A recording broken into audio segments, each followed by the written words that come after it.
Buongiorno a tutti e bentornati a Valgrande. Oggi voglio farvi un regalo e voglio regalarvi l'immagine di questa bellissima pianta. Ora, non si tratta di un fiore particolarmente prezioso, ma è un fiore che viene comunemente chiamato la serenella o i fiori dell'angelo, perché in realtà sono fiori delicati che rappresentano proprio la bellezza della primavera.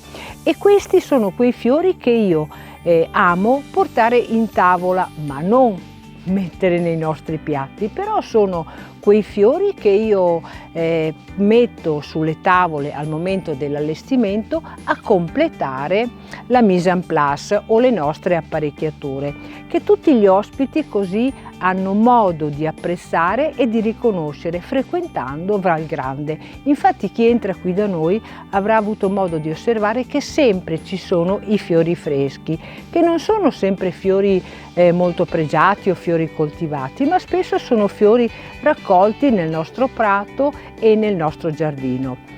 Quei fiori che si trovano qui da noi assieme alle nostre preparazioni però. Infatti la particolarità dei miei piatti vegetariani è quello che sempre è chiuso, diciamo, con o il fiore rosso della salvia aromatica o dei fiori di rosmarino nel periodo in cui questi diventano viola o lilla.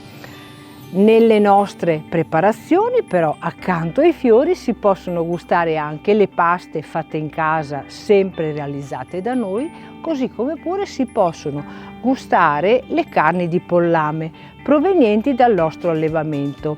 Da qualche settimana a questa parte abbiamo reintrodotto la carne di anitra e vediamo che viene particolarmente apprezzata, molto probabilmente perché in questo momento la temperatura ancora aiuta la scelta dei piatti.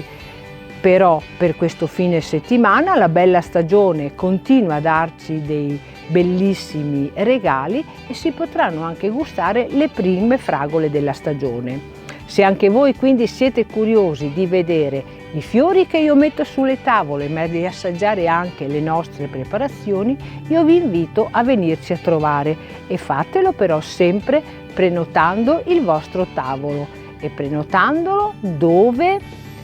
Nei contatti che troverete tra le pagine social o tra le pagine del nostro sito. Io per il momento continuo la mia passeggiata nel verde e facendo lavorare il mio naso per affinare l'abitudine all'uso dei sensi e continuo in questa bellissima passeggiata. Ciao!